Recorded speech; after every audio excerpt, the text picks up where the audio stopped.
Alright, so this is still solving. This is section 4.7 in your textbook, solving equations containing fractions. And I'm going to teach it very different than the book teaches it. So we've got some different steps to follow here.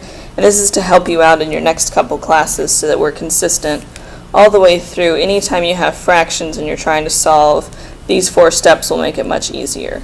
So our goal is to eliminate the fractions. We want the fractions to go away. So it's going to take a little bit of work to do that, and then it'll be much easier to solve. So we're going to make all terms fractions by putting any integer over 1, and I'll show you what that looks like. So we're going to make everything a fraction so that everything has a numerator and a denominator by putting any integer over 1. Make all terms have the common denominators using the LCD, and we'll review how to do that from Unit 1. Then we're going to eliminate the denominators and solve the equation using the steps from Chapter 2, everything we did last week. Alright, so here are some examples, and we'll just go through these kind of slow. Remember, you can pause at any time and go back, or pause and try the next one on your own.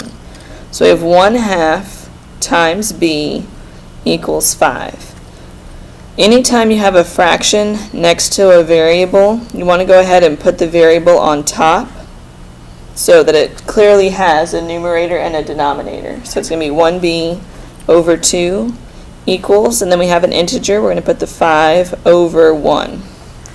So 1b over 2 equals 5 over 1. From there, we're going to think of an LCD between 2 and 1. That LCD would be 2. So we're going to make each denominator 2. This denominator is already 2, so we're not going to do anything. We're going to take this one and multiply by 2 over 2. That gives me 1b over 2 equals 5 times 2 is 10 over 2. So you notice both of the fractions are over 2. Once they match, mathematically, we can eliminate them. What we're really doing is multiplying both sides by 2, but that just gets a little messy. But once everything's over the same denominator, we can ignore the denominators or eliminate them. That leaves us with 1b equals 10, which is really just b equals 10, and we're done. So we make everything a fraction. That was step 1. Make all the terms have common denominators by using the LCD. That's step 2. Step 3, eliminate the denominator, and then solve. This time we didn't really have much to solve because it was already pretty much done.